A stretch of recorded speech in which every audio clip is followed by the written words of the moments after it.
pictures. Exactly. And in about 2 seconds, we'll have them on the screen. I don't think many of us realize the years of skill and the labor that go into the making of fine ware. So for a permanent record, I took this film as I went through the... Why, you took motion pictures. Exactly. And in about 2 seconds, we'll have them on the screen. I don't think many of us realize the years of skill and the labor that go into the making of fine ware. So for a permanent record, I took this film as I went... Hello everybody, welcome to the AV Geeks lunchtime streaming show. My name is Skip Elsheimer, and we watch old 16mm films here. So we're going to try the scanner today. I know you're sick of me complaining about the scanner, but here we go. This is Shaping Progress. And this title, I'm like, I don't know, what is this about? I have no idea. Can you guess? Say in the comments.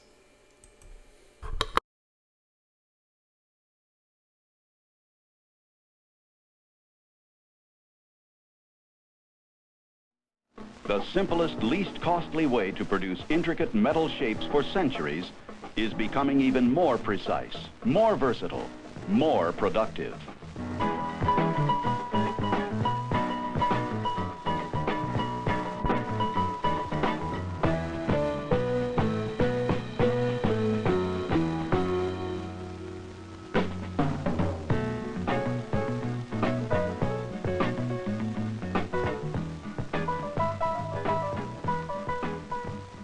90% of the durable goods manufactured today contain metal castings.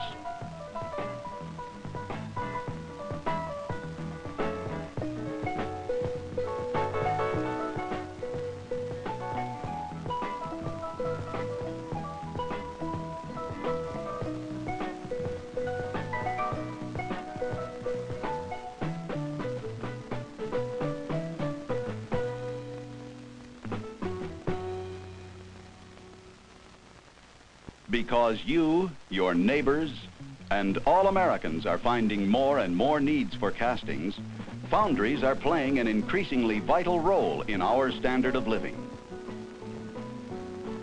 The skills, knowledge, and craftsmanship now being applied to foundry processes are bringing technological innovations that fulfill the classic goals of mass production as never before.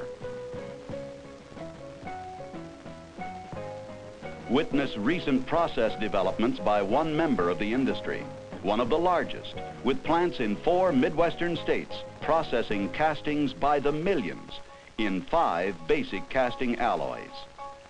But before metal, molds, and machines can perform their wonders, minds of men must think and plan. It is a matter of being imaginative, yet practical and bold, because ongoing innovation requires investment in better ways to make, to move, to schedule. In this case, the complete revamping of one of our casting processing areas. Storage and routing through processing and quality control operations is being mechanized and computer controlled.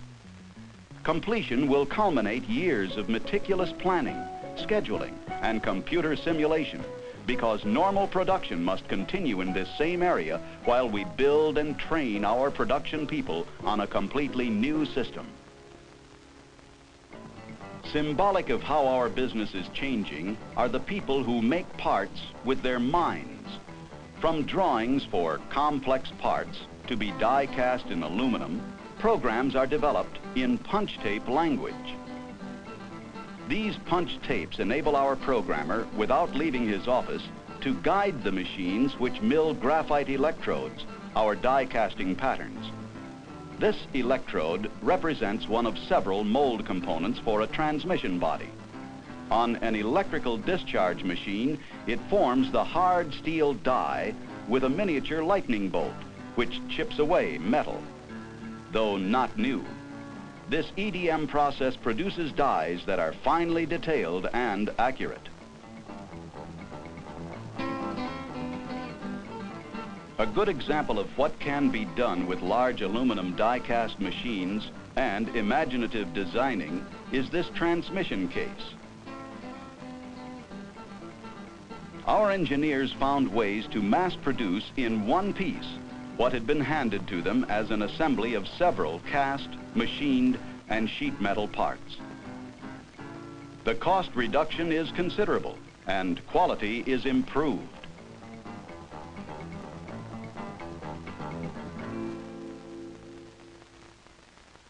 For sand casting small iron parts, a number of patterns for the same or different parts are mounted together to increase efficiency. Patterns can be changed automatically, and automatic molding machines are replacing traditional methods.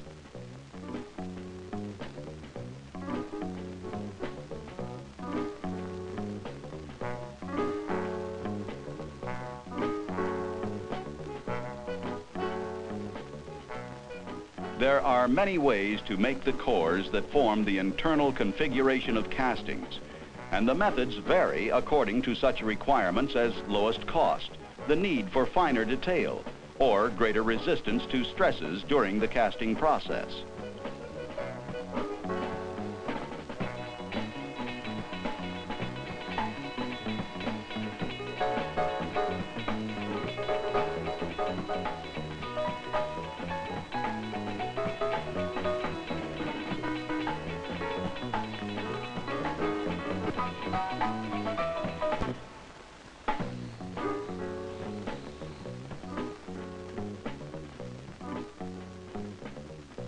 Incentives for mechanization include consistent quality, improved working conditions, and increased productivity without increased human effort.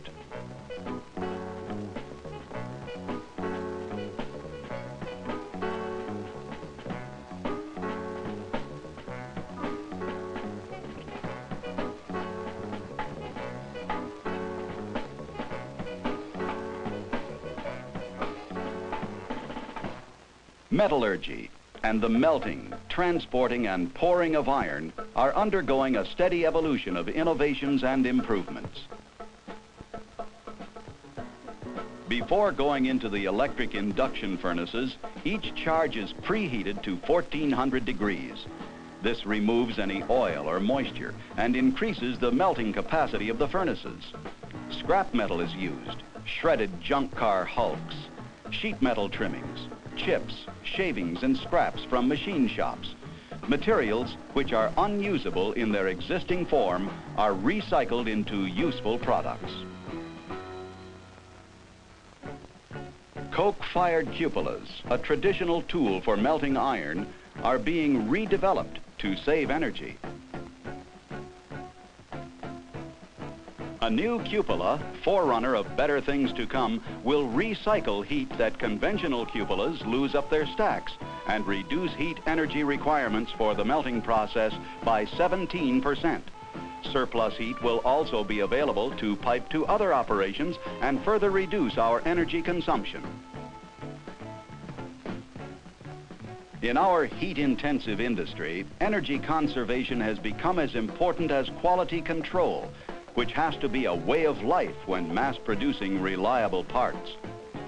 Samples from each induction furnace are analyzed by our metallurgists for chemical and mechanical properties.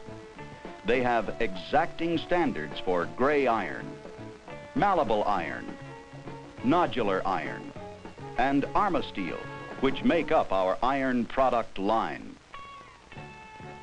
From this glass-enclosed control center, the operator manages 6 furnaces, scheduling, controlling, and monitoring each charge and the transfer of metal from furnaces to hot metal carriers. For rapid distribution from furnaces through carriers to holding furnaces on the pouring lines, systems are designed to conserve maximum heat.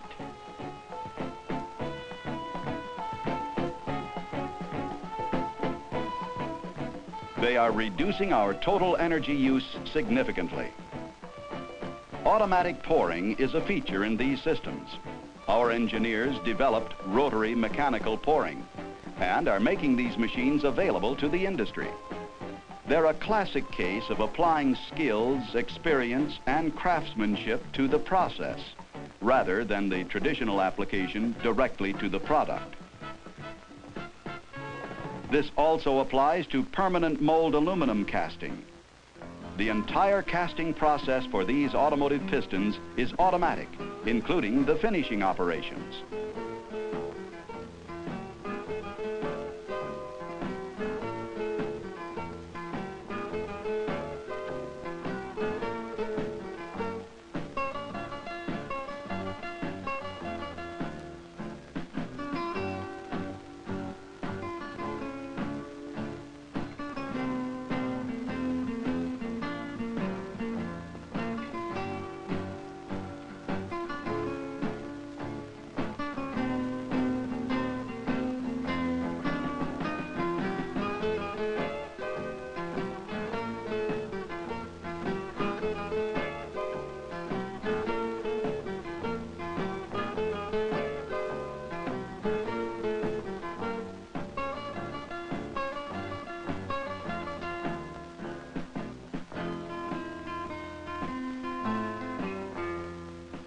Iron castings are the largest part of our business.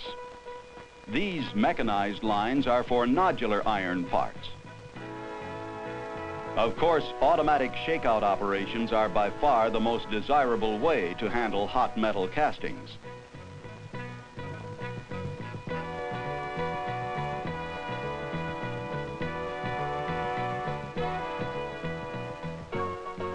Mechanical hands can safely handle hot steering knuckles. Each part requires individual finishing and testing. High volume production makes it possible to mechanize many of them. But we never forget that each individual part has an important job to do. Sound castings should ring like a bell. This machine precisely measures the frequency of each crankshaft's tone. Then they are spun to automatically locate the precise balance point. Our engineers developed a way to cast automotive connecting rods that have many advantages over the forgings they replaced. And we developed these center grinders for finishing on iron diesel pistons and many other parts in one operation. Both of the outlet controls, or it won't operate. We're set up for high volume production of castings as large as these gray iron diesel engine blocks. Versatility is essential in our business. Because we can cast with many alloy variations, with dozens of heat treatment options, with many options on molding methods and coring methods, it puts us in a position to advise customers objectively on the best materials and processes for their parts and be able to say, you can have it in any shape you want to do what it's supposed to do, and there's no upper limit to quantity.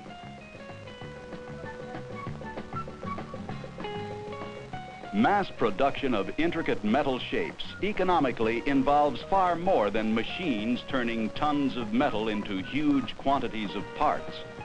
Efficiency, precision, and reliability are attained by the minds which design, build, control, monitor, and maintain the machines through the skills, judgment, and imaginations of foundry people. Precision high-volume casting starts with planning, is made possible by building, investment in organized flow, predictable processes, and a comfortable working environment, depends on maintaining schedules and vigilant quality control, and thrives on innovation. All ongoing, continuous, because yesterday's miracles become today's commonplace and may be obsolete tomorrow. So we must continue shaping progress toward supplying tomorrow's needs.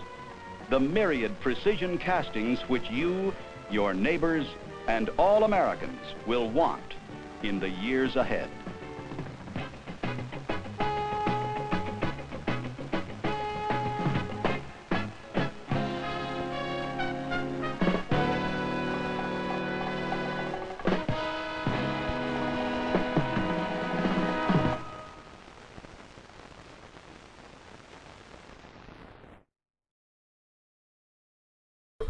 Okay, Okay, so that made me happy because there was a lot of manufacturing footage in there, casting various pieces of parts and foundries and all that stuff. And that reminds me, I was talking with someone who's basically starting a gummy company where he's making gummies, and not gummies that have CBD or THC. They're just gummies that have fine qualities, and they cast gummies they basically have these molds that come down into cornstarch, and then they pour the liquid gelatin into those the cornstarch, and then they clear away the cornstarch and then reuse it. Yeah, it's the same process. It's really fascinating. And the person I was talking to was basically saying that it's like $20,000 to make one of those molds, those aluminum molds. I'm like, holy cow. All right.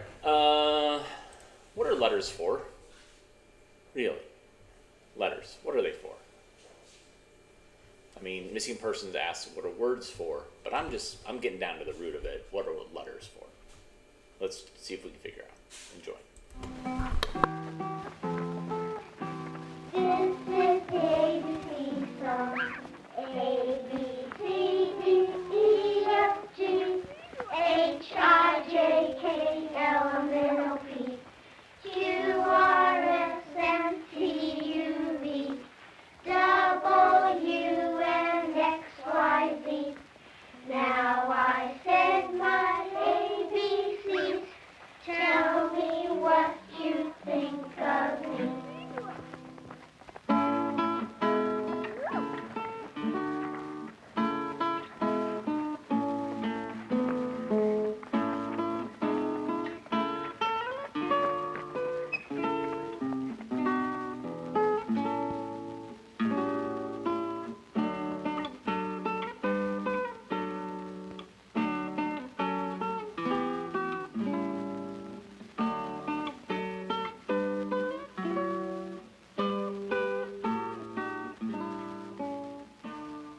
What are letters for? Letters stand for sounds. In reading and in writing, we use letters to stand for the sounds we make when we talk. 21 of the letters in our alphabet are called consonant letters.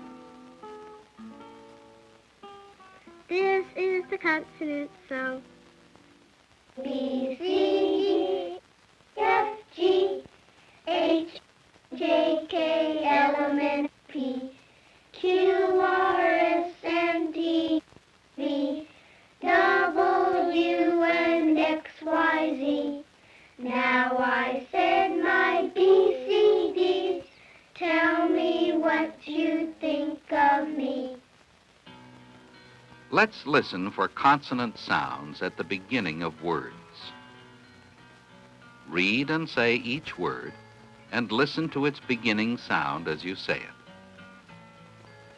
Listen for the sound of the letter F in feet.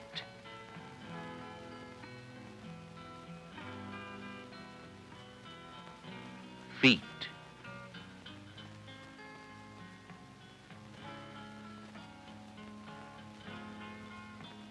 You'll hear the sound of the letter H in horse.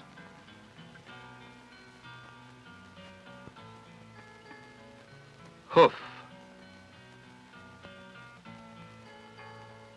The sound of the letter L can be heard in lion.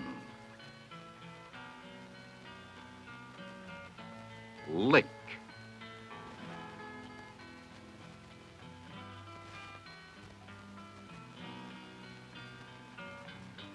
Lazy lion. You will hear the sound of the letter N in nose.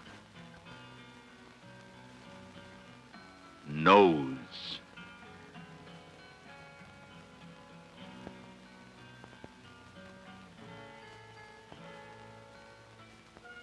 Listen for the sound of the letter M in monkey. Man.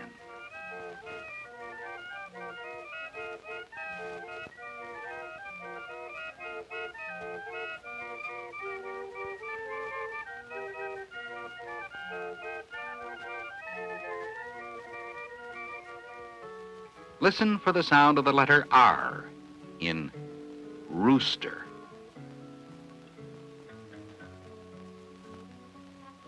Red.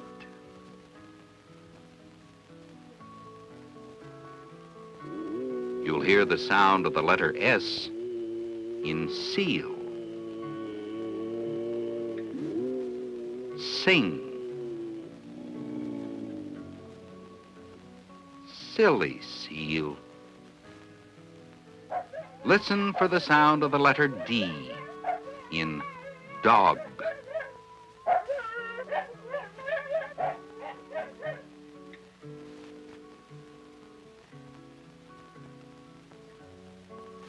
Dog.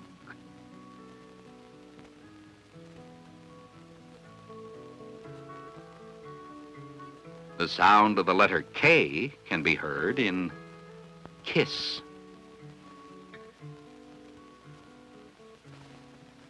Kiss.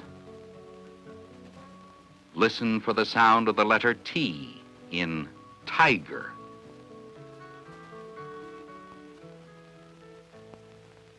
Tired. Tired tiger.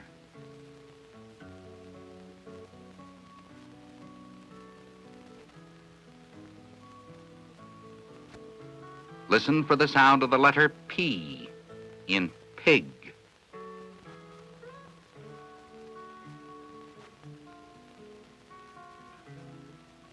Pig.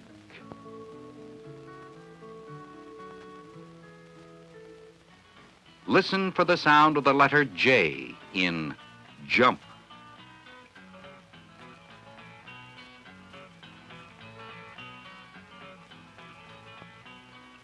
Jump.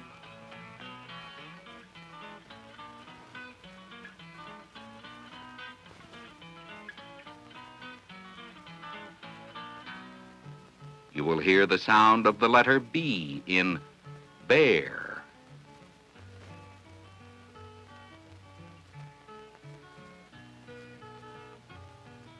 Beg. Bye-bye. Listen for the sound of the letter Z in zebra.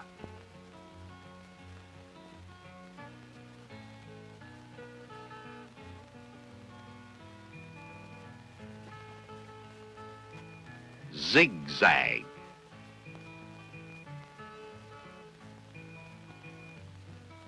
Listen for the sound of the letter Y in yak. Young yak.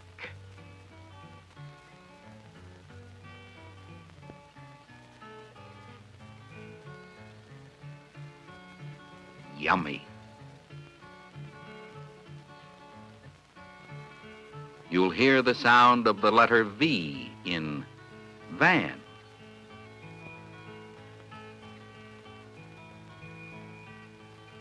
Van.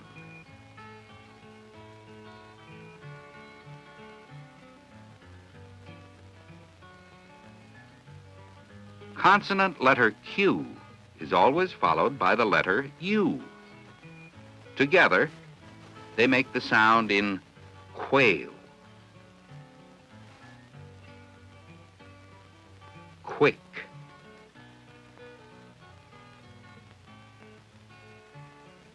Listen for the sound of the letter W in walrus.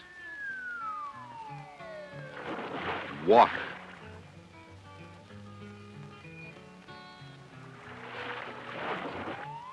Wow! The letter G has two sounds. Listen for the sound of the letter G in goat.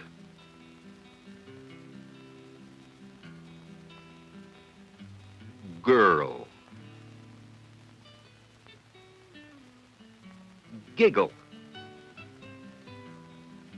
Now listen for the sound of the letter G in giraffe.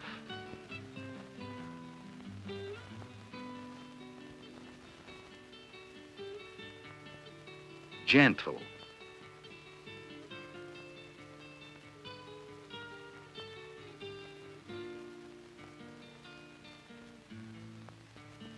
The letter C has two sounds. Listen for the sound of the letter C in cow.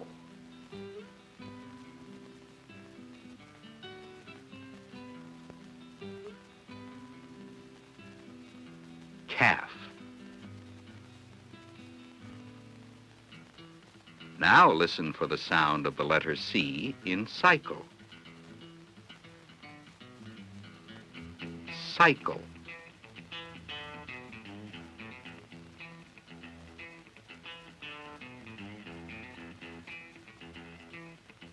Cycles.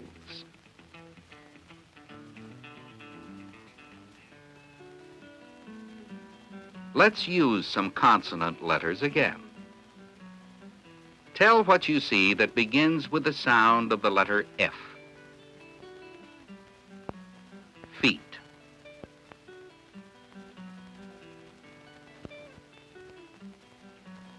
Fingers. What do you see that begins with the sound of the letter M? Monkey.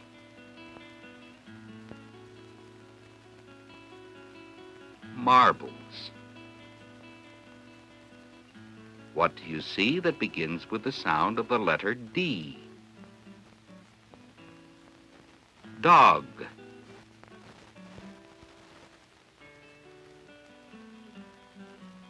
Ducks. What do you see that begins with the sound of the letter C? Cow.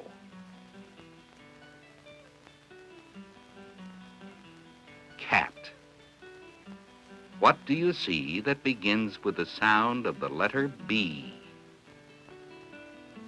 Bears. Balloons. A, B, C, D, E, F, G, H, I, J, K, L, M, N, O, P, Q, R, S, T, U, V, W, and X, Y.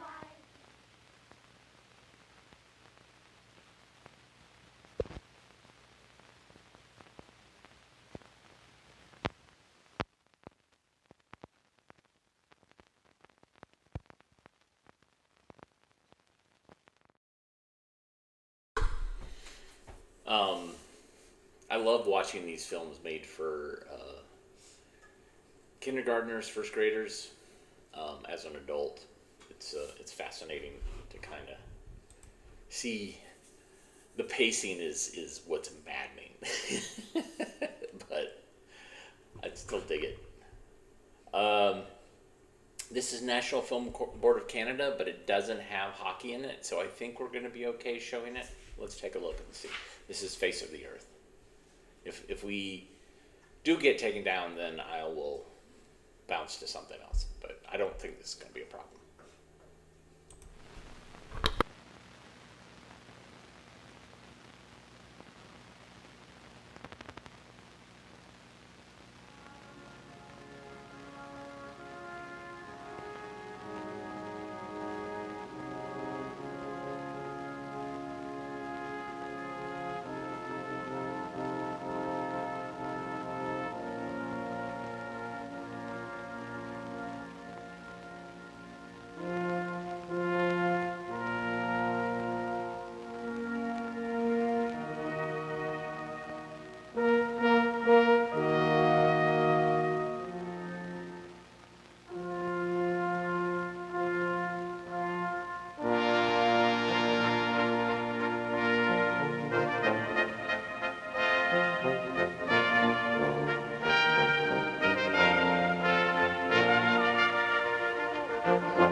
When we look at the face of the earth, we see a mystery.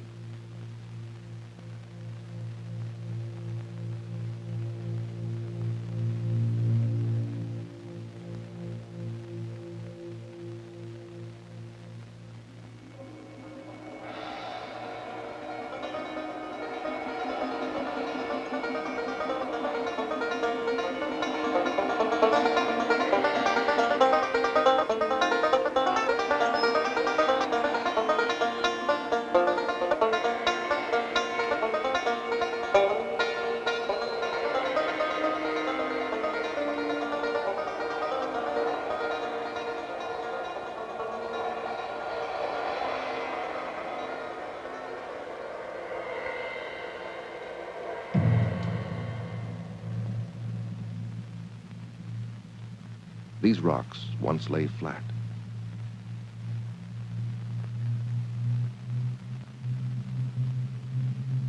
Some titanic force raised them.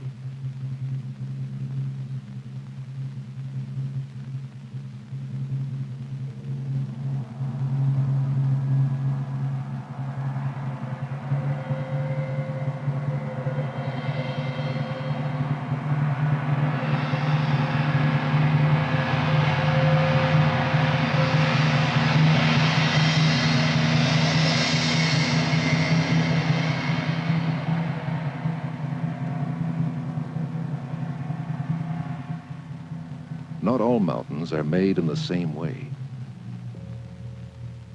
This volcano is young geologically, perhaps only 5,000 years old. Below stretch fields of lava, hundreds of feet thick, petrified in motion.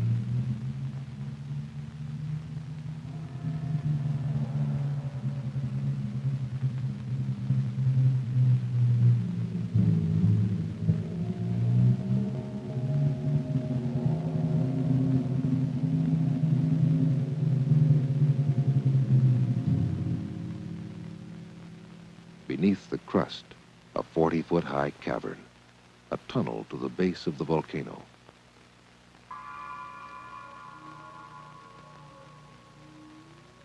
Through here flowed the molten rock.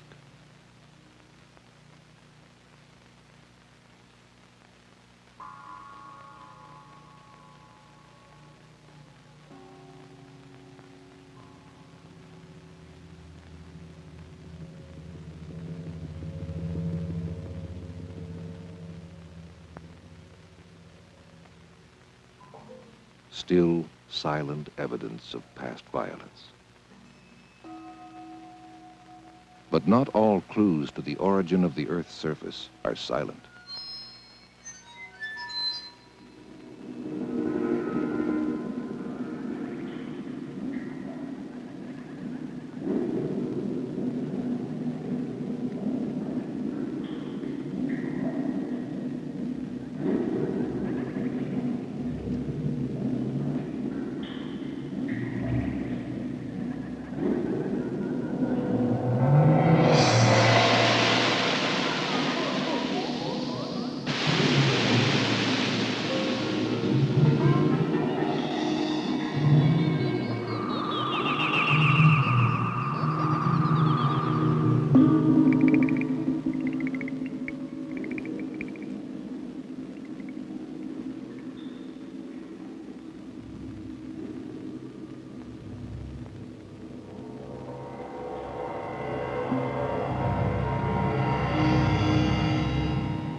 Why is it so hot inside the Earth?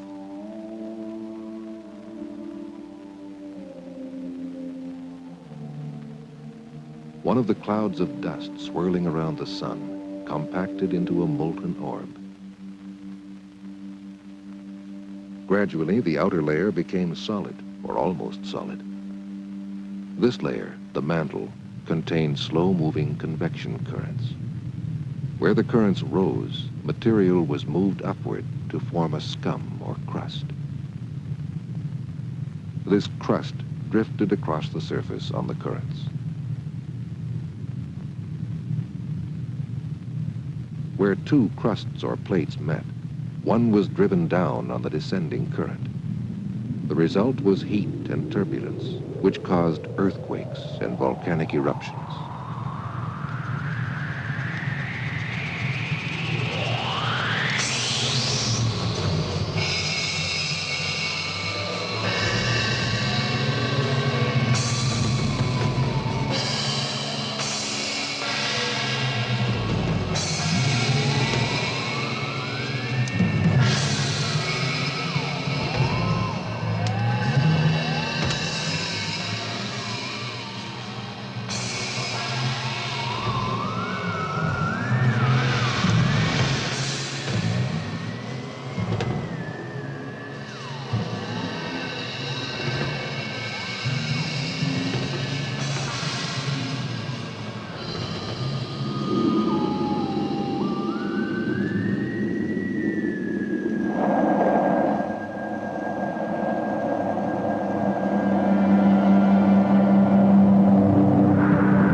Clouds of water vapor were released as steam and rose to form the atmosphere.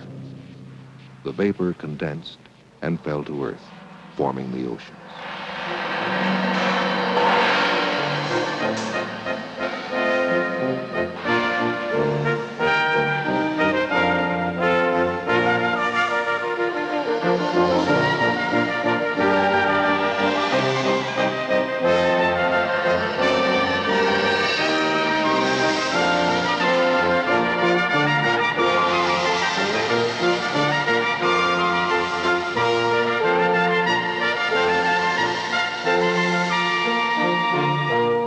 Rain fell on the newly created mountains, very slowly washing them away.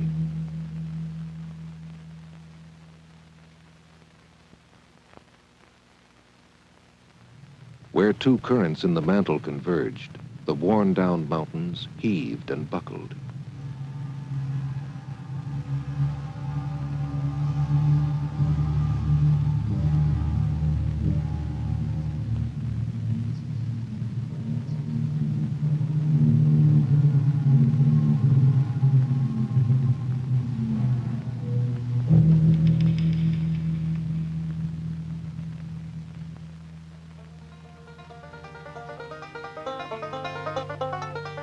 Slowly, the raindrops eroded these mountains to the sea.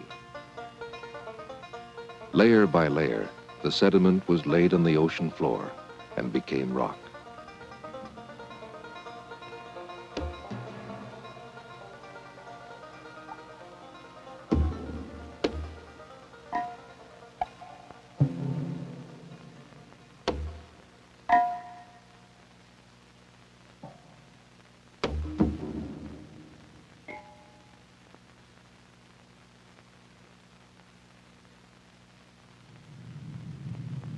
Once again came the great push upwards.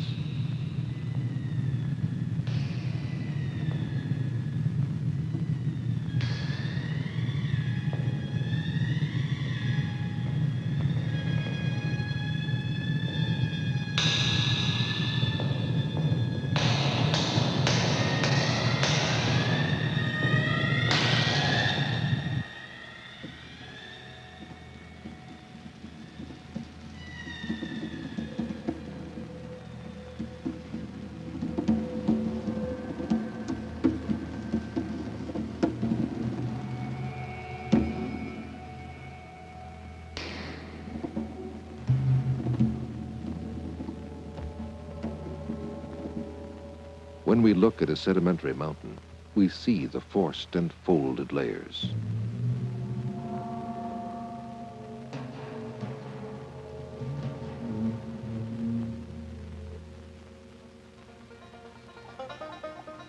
Meanwhile, the rain just kept falling.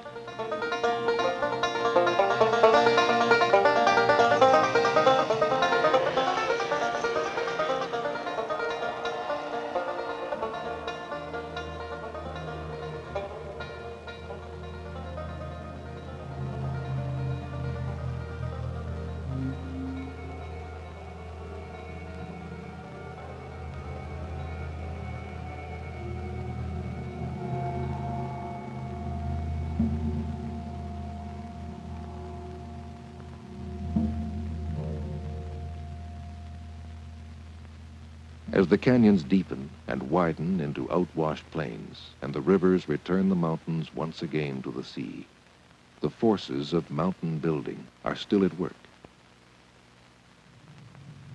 Many scientists believe the Earth was once a single landmass.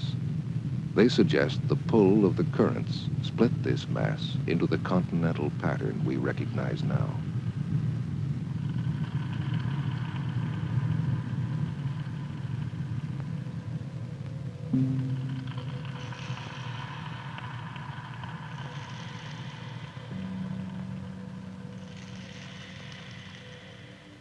At the San Andreas Fault in California, the land on each side is moving in opposite directions, carried along on the currents within the Earth. Along this rift or fault, volcanoes spewed forth their molten lava not so long ago. And someday they will erupt again.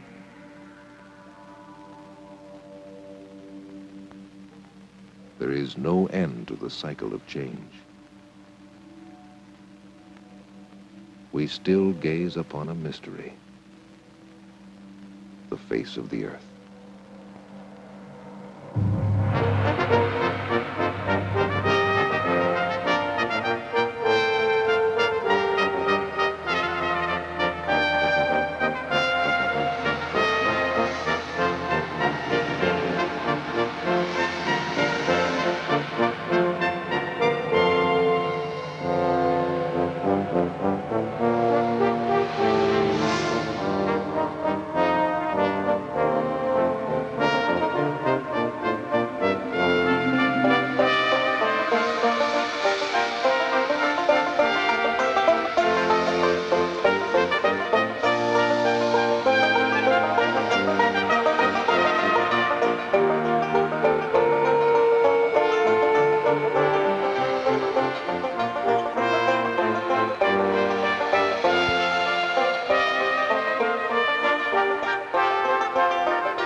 So that film was epic, mostly because of the soundtrack. The soundtrack was like all over the place. It's like kind of on your radio dial, you're turning, mostly hanging out at the left end and the lower numbers where the public radio and the college stations would be. That's my take on it. Wow, that was awesome. All right, this film is a kinescope. And so kinescopes, of course, were shot on video or edited on video, and then they were bumped back to film using a camera that was aimed at a monitor, a high quality monitor in some cases, but in some cases not so high quality. So this one I think is missing the title, but it's Dare to Care, and it's got people in hospitals making mistakes. So enjoy. One of the pathologists told me that she's got the best technique of all the technicians. She takes a little extra care, and apparently the patients love her. A little extra care. That probably sums it up. It's almost 2 years to the day, and all it would have taken was a little care.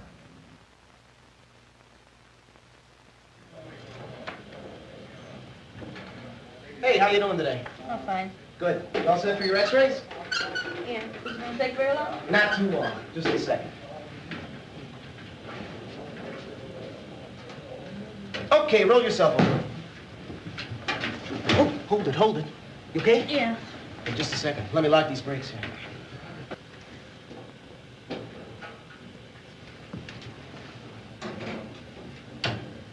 I can't get that one. That's all right. I'll move.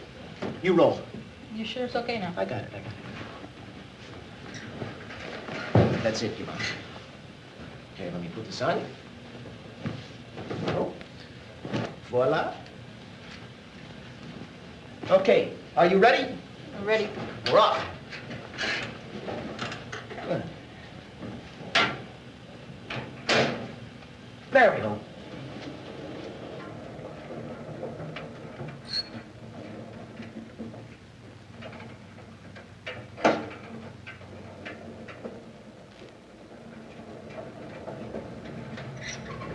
All right, here we go, just like the Indianapolis 500. Now we're going to take this elevator down, and oh, I forgot your charts. Just a minute. You're going to have to wait here for a while. I'll be right back.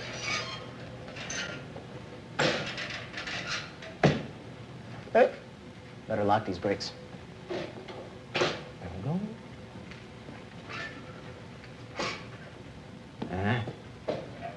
Dang thing's busted. Don't go away. Be right back.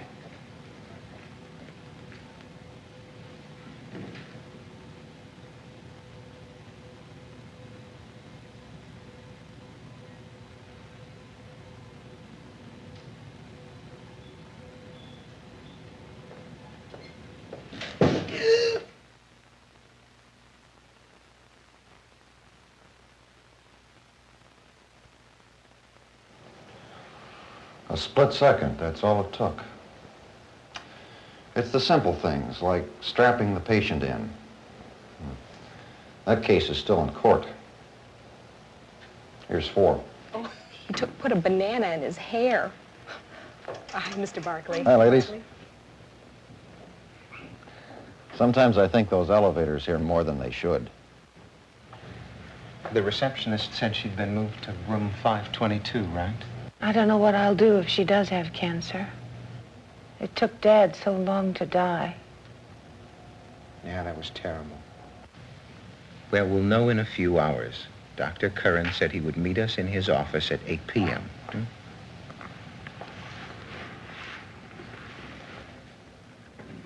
Here, this one's going up. Mm-hmm.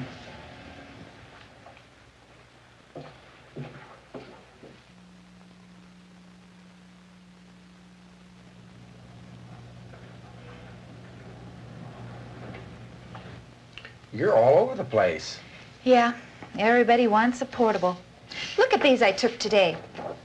I thought that woman in 522 looked bad. Dr. Samuel says this stuff's all cancer. Dr. Curran wants it in his office right away.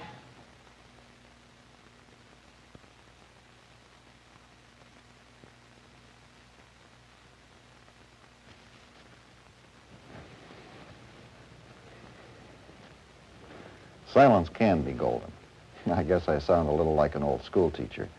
But you know, people talking in the wrong time, in the wrong place, that can get you into trouble. Hi, Jim. Hi, Ann. Looks like you're busy tonight. I sure am. Jones is sick. One short always does it. You know how it is. See you later. Good night. Medications. I wonder if they'll ever get a foolproof system. It sure seems simple in theory, and it should be in practice, too. Frank, I'm going down to the lounge for a couple of minutes. Yeah, okay. I'll hold down the fort.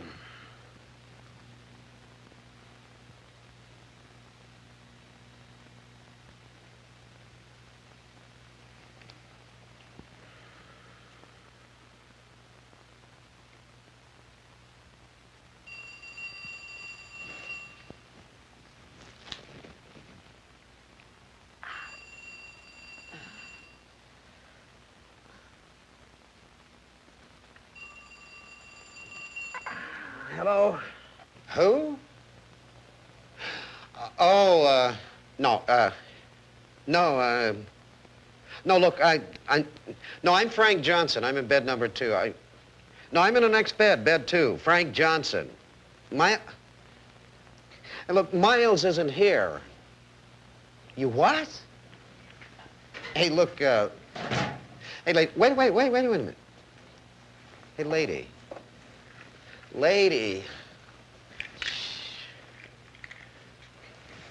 Wait, lady.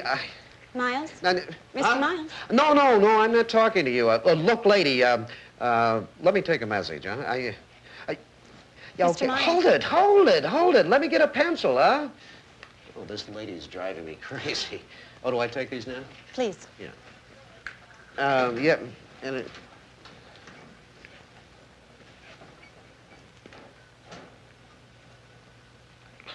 Damn, these aren't mine.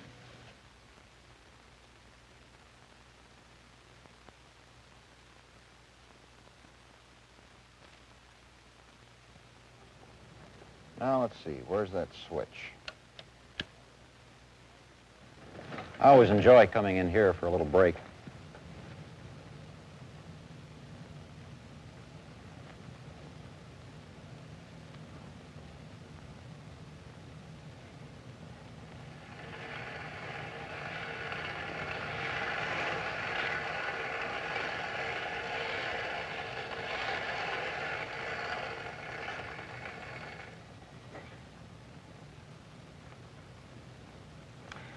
Sometimes I think we ought to give every new employee a roll of adhesive tape and then hold classes on how to repair equipment with it.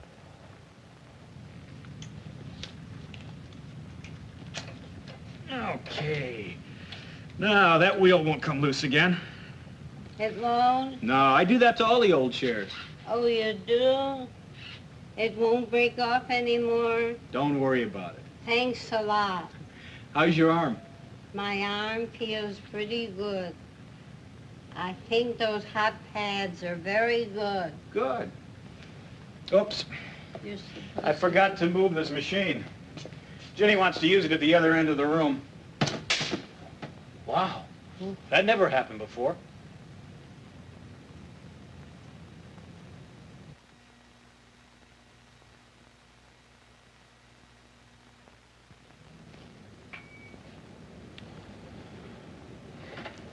I guess we've all done it many times and nothing has happened, but it can. And only a couple of steps to do it right in the first place would have avoided the whole problem. Hi, John. Oh, Mr. Barkley. You doing your exercises, eh? Yes, sir. Helps to keep me in shape. Yes, doing it the right way the first time can avoid a lot of problems later on.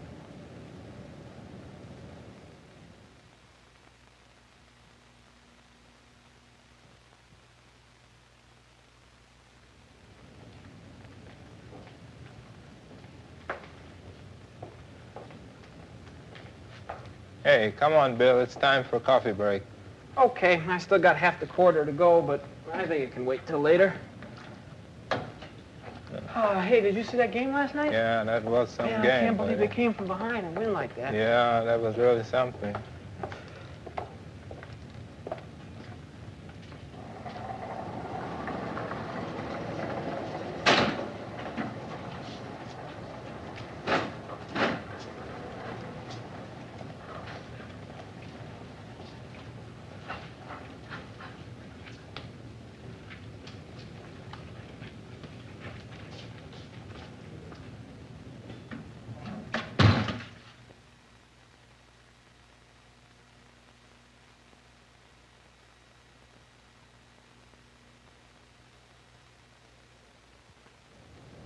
It's those little things again which cause the problems.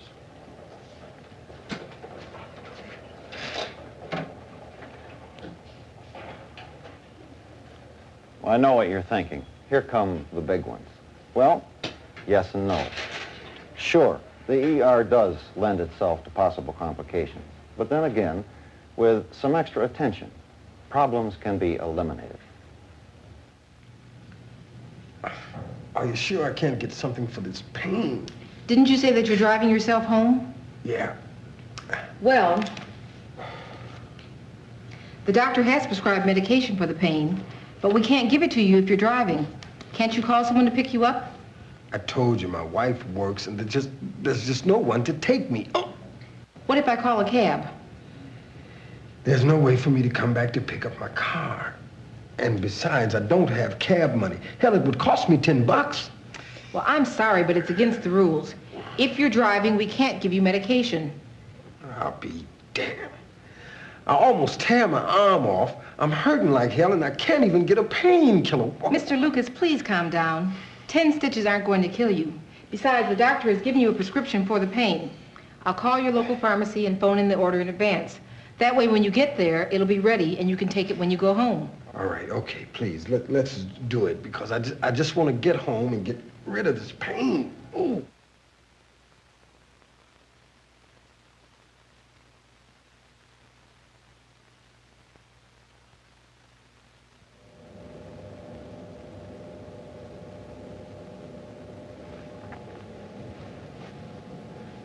Half the battle is the right attitude. People remember how you treat them. There's no getting around that.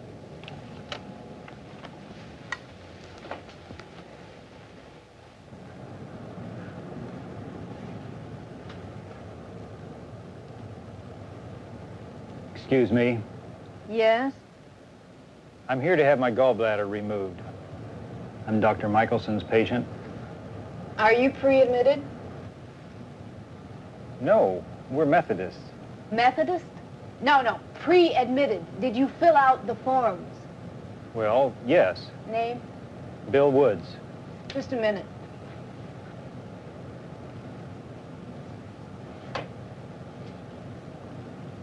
William Woods, 3811 Kemen Avenue. You live there? Yes. Well, you didn't fill out the forms completely.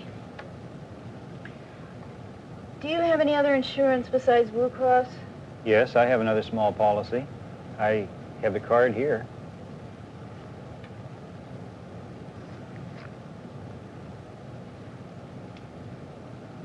It's all beat up. What is this number here? I think that's a 7.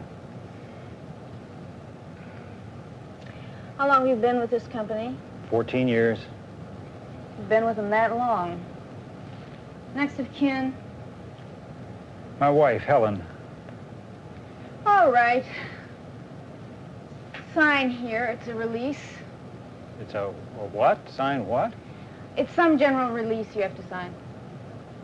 Well, no one said anything about signing anything. Don't worry, everybody has to sign it. If you don't sign it, you can't get into the hospital. All right, I'll sign. Hold out your right hand, please. This band has your name on it, your hospital number, and your doctor's name. Is this your wife? Michelson. Yes. Give her your money and your jewelry. It's against the rules to keep it in your room. What if I want some cigarettes? You don't need any cigarettes while you're in here. Besides, it's a bad habit. You'll be on the 5th floor. Here, take this to the clerk on 5, and she'll take care of you. And be sure to give your wife the money. You'd probably lose it and then blame us. Oh, let's go to the 5th floor. I don't feel well at all. Wasn't she rude? And how? Oh, boy, if there are more like her around here, this is going to be a terrific experience.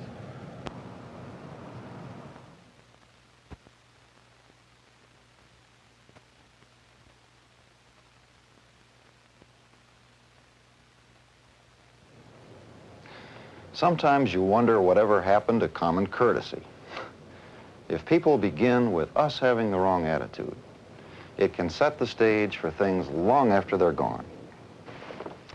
Well, Jim, this one shouldn't be too difficult, but we'd better attend to it now before it gets out of hand. Right, here's the file. Oh, listen, before we get too far into this, remind me when we're done, if you would, that we need to talk about some additional coverage with your company on another matter. Okay. I think you've got copies of all of this. What's the woman claiming? Well, she says that she called the nurse. She called out loud because she couldn't reach the buzzer. She wanted to go to the bathroom. She couldn't wait. It was about 1 a.m. And when she got out of bed, she slipped and fell and broke her hip.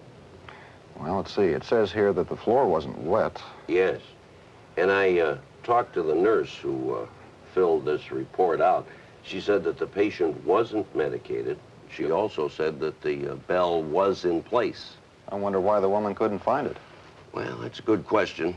Maybe she just couldn't locate it, waking up like that, you know, half awake. Well, let's see. It says here that the bed rails were up. Probably. You can do that with those 3/4 rails, which is better than going out over the end of the bed with the full rails.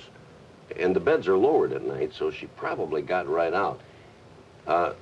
The nurse who filled out this report said that the patient in the next bed woke up after the fall. And she buzzed the nurse, and the nurse came immediately. So apparently her buzzer was in place then. Well, it seems that way. When the nurse filled out the form, the patient in the other bed stated that she had heard the nurse repeatedly tell the woman who fell not to get out of bed without assistance. All right, let's see. Dr. Reyes examined the woman. She was x-rayed, and he did find the fracture. Which they subsequently treated. The woman then remained.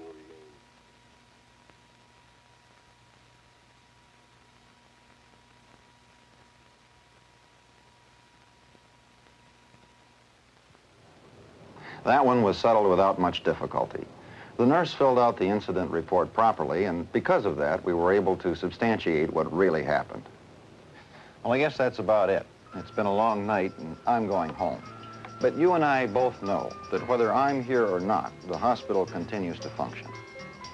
The attitudes we bring to our jobs make the difference in how we do what we do.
Yeah, so this is an internal document. So this is meant to only be shown to hospital staff and administration, and it's all about the liabilities that they face.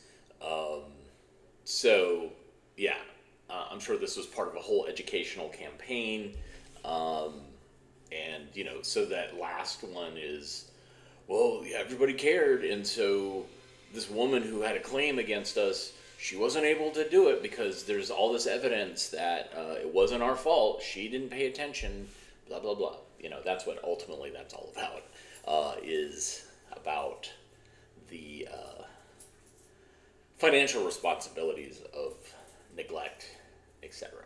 So there you go. And so, yeah, this was kind of late for a kinescope, but this is also during that weird time where something could be shot on video, edited on video, and that's how they did that solarization effect. That was a video effect. But then they realized, like, distributing it some hospitals didn't have U-matic VTRs to play back, but they knew that a lot of hospitals had 16 millimeter projectors because that was the format for training. So that's why they dumped it to film. And so there's a lot of films that are in the late 80s and 90s that kind of fit that. Some from the 70s, but I have a feeling that this film was from the 80s. Maybe early 80s, given that guy's Captain Kangaroo jacket. But thanks for watching today. I very much appreciate you and your comments. If you like what you saw, hit the thumbs up, hit the like button, subscribe. You can also donate via the Super Thanks button, or go to patreon.com/avgeeks, or Venmo, or you can go buy us a coffee at ko-fi.com/avgeeks. But thanks so much, and we will see you tomorrow. Take care.